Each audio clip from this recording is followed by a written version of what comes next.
നമസ്കാരം. മലയാളികളടക്കം അനേകായിരങ്ങളാണ് തൊഴിൽ തേടി ദിവസേന UAE എത്തുന്നത്. വിസിറ്റ് വിസയിലെത്തി ചെറുകിട ജോലികളിൽ പ്രവേശിച്ച് വിസ കാലാവധി നീട്ടുന്നവരും പരീക്ഷയും മറ്റും എഴുതി സ്ഥിര ജോലിയിൽ പ്രവേശിക്കുന്നവരുമുണ്ട്. വിദേശത്ത് ജോലി ചെയ്യുന്നവരിൽ ചിലർക്കെങ്കിലും സംഭവിക്കുന്ന ഒന്നാണ് വിസയിലെ തെറ്റുകൾ. ഡെസിഗ്നേഷനിൽ തെറ്റ് സംഭവിച്ചാൽ എന്താണ് ചെയ്യേണ്ടതെന്ന് പല പ്രവാസികൾക്കും അറിയില്ല. എന്നാൽ പ്രവാസ ജീവിതം ആരംഭിക്കാനിരിക്കുന്നവർ ഇത് കൃത്യമായി മനസ്സിലാക്കിയിരിക്കണം. UAE വിസ നൽകുന്ന സമയത്ത് തൊഴിൽ കരാറിൽ പരാമർശിച്ചിരിക്കുന്ന അതേ ജോലിയായിരിക്കും വിസയിലും വ്യക്തമാക്കുന്നത്. ഹ്യൂമൻ റിസോഴ്സ് ആൻഡ് എമിറൈറ്റൈസേഷൻ മന്ത്രാലയത്തിൽ തൊഴിൽ കരാർ രജിസ്റ്റർ ചെയ്യേണ്ടതുണ്ട്. തൊഴിൽ കരാർ തയ്യാറാകുമ്പോൾ മന്ത്രാലയം നിർദ്ദേശിക്കുന്ന മാനദണ്ഡങ്ങളും പാലിക്കണം. വർക്ക് പെർമിറ്റിനായി അപേക്ഷിക്കുമ്പോൾ ലഭിക്കുന്ന ഓഫർ ലെറ്ററിൽ പരാമർശിക്കുന്ന അതേ തൊഴിൽ തന്നെയായിരിക്കണം വിസയിലും നൽകേണ്ടത്.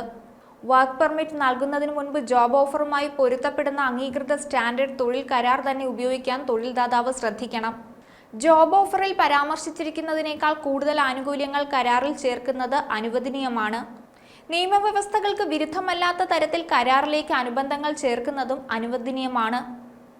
നിങ്ങൾ ചെയ്യുന്ന തൊഴിലും വിസയിൽ പരാമർശിച്ചിരിക്കുന്ന തൊഴിലും വ്യത്യസ്തമാണെങ്കിൽ ഇക്കാര്യം തൊഴിൽദാതാവിന്റെ ശ്രദ്ധയിൽപ്പെടുത്തണം.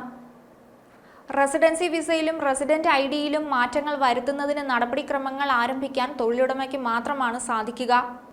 നേരത്തെ വിസിറ്റ് വിസ നിയമങ്ങൾ UAE കടുപ്പിച്ചത് മലയാളികൾ ഉൾപ്പെടെയുള്ളവർക്ക് കനത്ത തിരിച്ചടിയാണ് നൽകിയത്.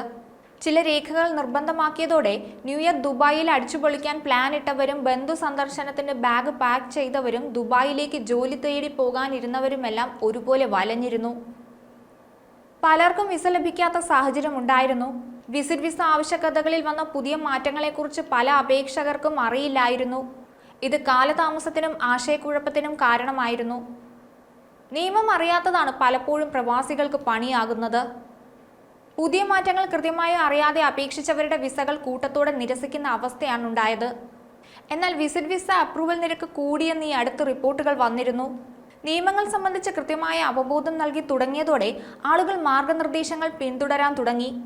ഇതോടെ വിസ അപ്രൂവൽ നിരക്കുകളും കൂടി. 2024 അവസാന പാദത്തിൽ സന്ദർശന വിസകളുടെ അംഗീകാര നിരക്ക് ഏകദേശം 5 മുതൽ 6% വർദ്ധിച്ചു. വിസകൾ നിരസിക്കുന്നുണ്ടെങ്കിലും പഴയതുപോലെയുള്ള സാഹചര്യമില്ലെന്നാണ് അറിയുന്നത്. വിസിറ്റ് വിസയുടെ ദുരുപയോഗം തടയുന്നതിനും വിസ കാലാവധി കഴിഞ്ഞ ശേഷം ഇവർ രാജ്യത്ത് തങ്ങുന്നില്ല എന്ന് ഉറപ്പുവരുത്തുന്നതിനും വേണ്ടിയാണ് പുതിയ നിബന്ധനകൾ രാജ്യം മുന്നോട്ട് വെച്ചത്. വിസ നിയമങ്ങൾ എപ്പോൾ വേണമെങ്കിലും മാറാം. ഇത്തരം നിയമങ്ങളിൽ വരുന്ന മാറ്റങ്ങൾ ഓരോ പ്രവാസിയും മനസ്സിലാക്കി വെക്കണം. ഇല്ലെങ്കിൽ ചിലപ്പോൾ അത് പ്രവാസ ജീവിതത്തെ ബാധിച്ചേക്കാം. നമ്മുടെ നാട്ടിലെ നിയമവ്യവസ്ഥയല്ല ഗൾഫ് രാജ്യങ്ങളിലുള്ളത്. അതുകൊണ്ട് തന്നെ അവിടുത്തെ നിയമങ്ങൾ നിർബന്ധമായും അറിഞ്ഞിരിക്കണം.